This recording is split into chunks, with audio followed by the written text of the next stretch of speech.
Exodus. Designed as the final set of the Rath Cycle, it completes the Tempest block and continues the story of the Weatherlight saga. Our heroes, now with the cursed Krovax who can't stop his vampiric urges, are trying to escape Volrath's stronghold. And for the game, the set introduced some of its most powerful enchantments and combos ever seen. One of the most exciting tribal artifacts ever made, casual favorites, and legacy staples to forever impact the future of Magic.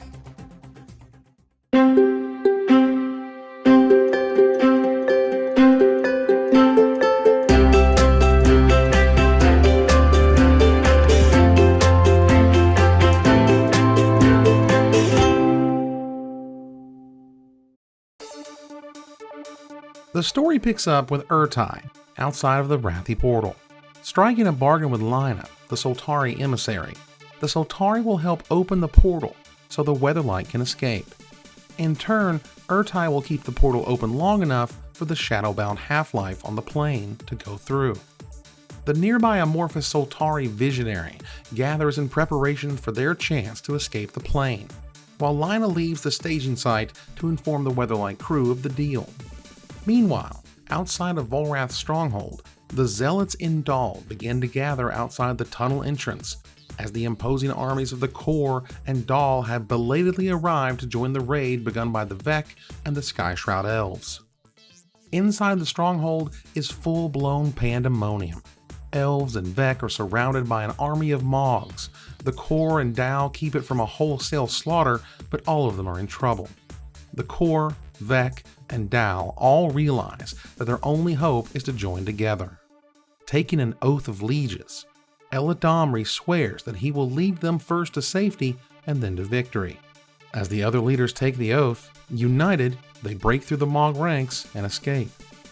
Convalescence is needed for Miri, as Tahngarth takes her and Krovax back to the Weatherlight. Orym, Samite Healer, is there to assist. Tahngarth says they must all rendezvous at Volrath's gardens and hurries off to find the others. Karn was last seen sifting for legacy pieces on his way back to the Weatherlight. Well, he certainly found some, a virtual treasure trove of pieces that Hannah and himself were very excited about. Among the pieces, Hannah recognized the Sky Shaper, a piece of technology that will boost the Weatherlight's speed and improve their chances for escape. She sends Karn to install it so they'll be ready, but their good luck had run out. The Predator had found them and was attacking with harpoons crashing into the hull. A cataclysmic event. Hannah uses it against them by steering back towards the Predator and crashing the enemy ship into the supports of the stronghold. Burning with hatred, Greven Ilvek orders the harpoon lines cut. He sends a Thopter squadron to maintain pursuit and quickly sails after our heroes. Speaking of, Sisay is in a fugue as she awakens in the Dream Halls.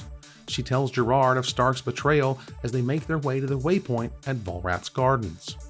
Unfortunately, the Thopter squadron is proving to be too much, and the Weatherlight cannot take them on board. In a rage, Tahngarth unleashes an onslaught on one of the pursuing Thopters and tosses the pilot out. He hops out as the Thopter crashes into the gardens below. Meanwhile on board, Miri's curiosity gets the best of her as Krovax is acting suspicious.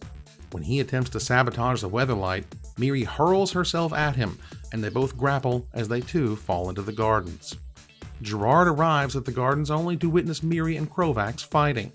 Sending the rest back to the ship, he moves to intervene, just as the maniacal rage of Greven steps in to interrupt. Again, they fight. In the slaughter, Gerard must make a horrible choice. Try and stop Krovax and help Miri, risking the legacy and the crew's lives, or dashing back to the ship to safety. Agonized, he returns to the Weatherlight with Greven in pursuit. Greven calls up the Flowstone itself as it begins to attack in a seismic assault. Nearly ensnared, the Weatherlight just dodges disaster. Back at the erratic portal, Urtai and the Soltari have successfully opened it, now waiting on the Weatherlight. On board the ship, Hannah activates the Sky Shaper and Greven howls in fury as his prey boosts in speed ahead of him. Flying so fast it was basically a blur, an Aether Tide is created that pulls Soltari up in the ship's wake, drawing them in just behind. but the Weatherlight was still being pursued by the Predator at top speed. Just before they followed the Weatherlight through the portal, on the other side, Urza gestures and puts mind over matter as the portal slams shut, crippling the Predator as it cannot stop. The Weatherlight is safe, but Urtai has been left behind as Urza contemplates his next move. So that's the story side of things. What did Exodus bring to the gameplay of Magic? Exodus was released on June 15, 1998. It featured 143 cards, 55 commons, along with 44 rares and uncommons, and continued with the inclusion of the then novel pre-constructed decks. The set was also the first to use color coding for its rarity symbols. Taken for granted these days, not all players knew which rarity was which when it came to their cards. Beyond the addition of the orange mythic rarity and Shards of Alara, the black for common, silver for uncommon, and gold for rare has been the standard for almost 25 years now. It was also the first set to include the collector number on the card, along with the total cards in the set on the bottom information row. It was also the first to center the information before this was later reverted in 8th edition.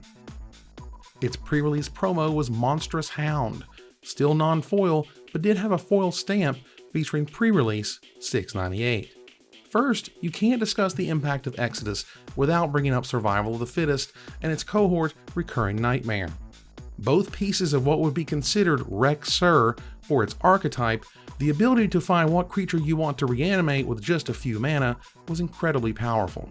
So powerful, in fact, it won the 1998 World Championships in the hands of Brian Selden. Back then, Wizards would create special gold-bordered versions of winning deck lists, complete with the winner's signature. Even though they're not legal in competitive play, a reserve list reprint is a reserve list reprint, and Survival of the Fittest in any version is expensive. Survival of the Fittest was banned and extended in 2001, but lasted another 9 years in Legacy before it was given the axe in December 2010. With the printing of Vengevine earlier in the year, their survival engine was almost unmatched and warped the entire format around it. Speaking of warping formats, Recurring Nightmare was banned from Standard in March of 1999, but is also banned in Commander, surely the only thing keeping this reserve list bomb from exploding in price. Other versions of the deck suddenly made a Tempest rare go from obscure to the top in the form of Living Death. So influential was this card and deck that it was later called back to in Time Spiral in the form of Living End. If you're building any tribal deck, Coat of Arms made a splash in its debut in the set. While it would need many years and additional creatures of all sorts to flourish, it is now a beloved casual staple. Legacy just wouldn't be the same without Price of Progress, a card designed to punish those going deep on the non-basic lands of the day. This is an effect you just don't see in modern Magic design, which generally encourages lots of non-basic land usage.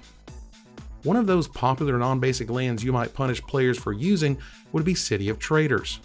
While the drawback may look like a lot, it isn't when you're powering out huge Eldrazi and cards like Sneak Attack in the first few turns. Its popularity is only matched by its very high price tag. Speaking of the reserve list, a true oddity forms when you see the 5 oaths of the set: Lieges, Scholars, Ghouls, Mages, and Druids. And which one of the 5 is the only one on the reserved list? While Oath of Druid saw the most competitive play, it is Oath of Ghouls which is actually on the list. Oaths were one of the 2 underdog cycles in the set, the other being the Keepers. The Light, Mind, Dead, Flame, and Beasts were the entirety of the Keeper cycle.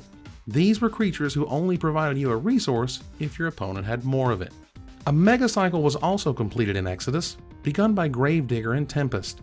Treasure Hunter, Scrivener, Anarchist, and Cartographer completed the cycle which began 2 sets ago. Soul Warden first appeared in Exodus and is incredibly powerful in the Magic Arena historic format. It also follows the sliver-like design of triggering on all creatures, including your opponents.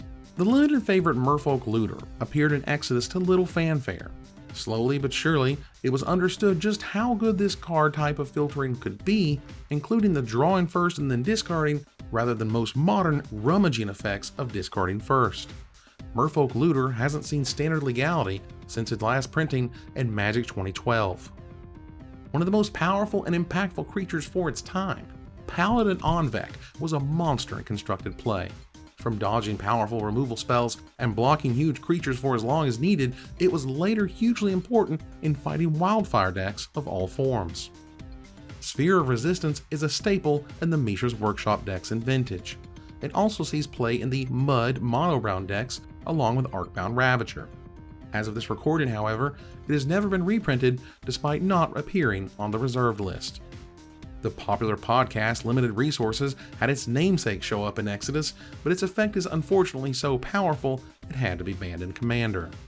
Finally, the set features a number of powerful, or at least interesting commons and uncommons that have slowly risen in price due to only seeing one printing.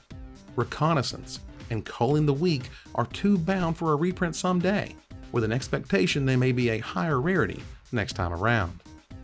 And that was Exodus, a set that completed the Rath Cycle, a mega cycle that got to fully showcase an entire block like never before. It would wrap up an important part of the Weatherlight saga, but also lead into one of the most powerful sets and blocks ever made. On the horizon would be Urza's saga, its unique artifact-based focus, and the continuation of the Weatherlight tale. Join us next time as we dive into the world of legends, the spiritual Kami, and more in Champions of Kamigawa. Thanks for watching.